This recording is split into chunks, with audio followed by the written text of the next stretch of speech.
Okay, this is from my book, Prevent and Reverse Hypertension by me, Pete Rogers. This is part 2. Okay, so basically when somebody's got hypertension, if they've only had a little while, it's very easy to reverse it almost always. You know, Dr. McDougall and Nathan Pritikin, they would get 90% of their patients off their antihypertensive medications within just a couple days, if not the first day. If the person's had it for years, decades, it's going to be harder to reverse it, you know. So because, you know, they're going to have calcified arteries, they're going to have lost the Wynn-Kessel effect in their ascending thoracic aorta, and for all those reasons, it's going to take a long time. It might take months. They might never get it all the way down. But they're still going to improve the function of all their cells. I'll explain why, but you can have two people with the same blood pressure, but one is much healthier than the other one. There's numerous benefits for eating the healthy diet, even if your blood pressure doesn't come down as well as you would like it to. I've also wrote that I think conventional medical textbooks are hopelessly stupid. I think we already covered that you know, they say 95% of hypertension is idiopathic. You know, the doctor's an idiot and the patient's pathetic because, you know, we know for a fact that that's not true, all right? All right, so I'll show you here. The cure rate for hypertension with drugs is 0%. For diabetes type 2 with drugs is 0%. But low-fat vegan diet routinely cures people. And I joke that going to conventional medicine for treatment of type 2 diabetes or hypertension is like Dante and Virgil at the gates of hell, where it says, written over the gates of hell, abandon hope, all ye who enter. They literally tell you this is a chronic disease. You will never be cured. You'll have to take these pills for the rest of your life. And that's the yield of the pill, send a bill. It's ridiculous. They call themselves the standard, the gold standard, and they never cure anybody. It's a joke. Okay, almost all the patients, they have the same disease. Okay, this is why medicine gets a little boring when you understand it. Once you really learn a lot about medicine, you realize it's sort of a game, a scam. All these poor, ignorant people, they eat high-fat Western diets with fried food and, you know, oil and processed food and all this other nonsense. And they get, and also this, you know, processed food is also fattening because they make it taste good with all the MSG, MFG, etc., and people overeat it, and all the sodium, the salt. So they eat the high-fat diets, okay? They eat the tap water that's full of estrogenic chemicals, which also makes them fat. They drink the caffeinated coffee and tea and soda pop that also stresses them out more. Same hormones elevated, catecholamine and cortisol. They eat the dairy. They're drifting into atheism, which means you say life has no meaning, so they lack a sense of purpose, which makes them kind of depressed. They're using their cell phone held up to their head all day long and social media, making them anxious, nervous, stressed out, sleep deprived. So anyways, they're not doing well. People are not that healthy, okay? You know, I don't see that many patients in their 80s. People are dying sooner than they should be, okay? And even the ones over 60, most of them are mentally slow. So they're not doing well. So if you don't want to be like the average chump, you got to take care of all these things, okay? I'm 61, okay? I don't have any medical problems. My brain is really sharp still, okay? I'm going to try to keep it that way.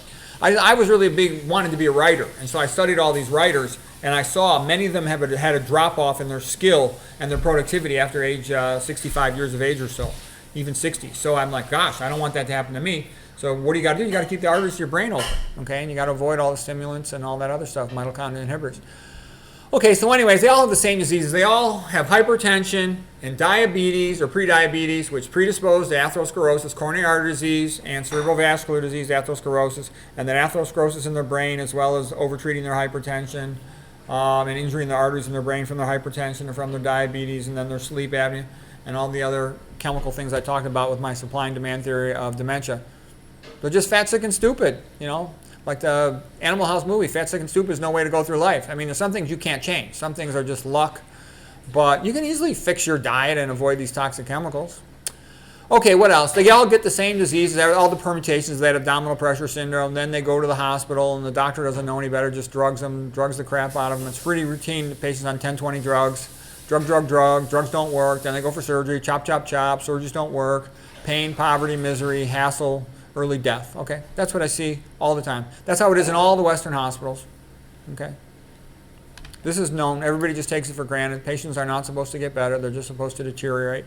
It doesn't have to be that way. I'm like the ghost of Christmas future. I'm showing you how bad it can be for the average chump, but it doesn't have to be that bad for you. Have a little gratitude. Learn the low-fat vegan diet. I'm telling you, McDougall was the best doctor who ever lived. He cured more patients than anybody who ever lived. He figured out the magic secret, the low-fat starch diet. If you want to be skinny and healthy, that's what you do. If you don't want to do it, go ahead. No one cares what happens to you. The only people that love you are your parents, your kids, maybe your spouse if you're lucky, okay? And so the proper attitude is, instead of whining and bitching, what you should say is, all I have to do is eat these low-fat, low-sodium plant foods. That's all I have to do, and I can avoid these terrible chronic diseases that are making everybody fat, sick, and stupid. That's a great deal. I'll do it. I'll do it.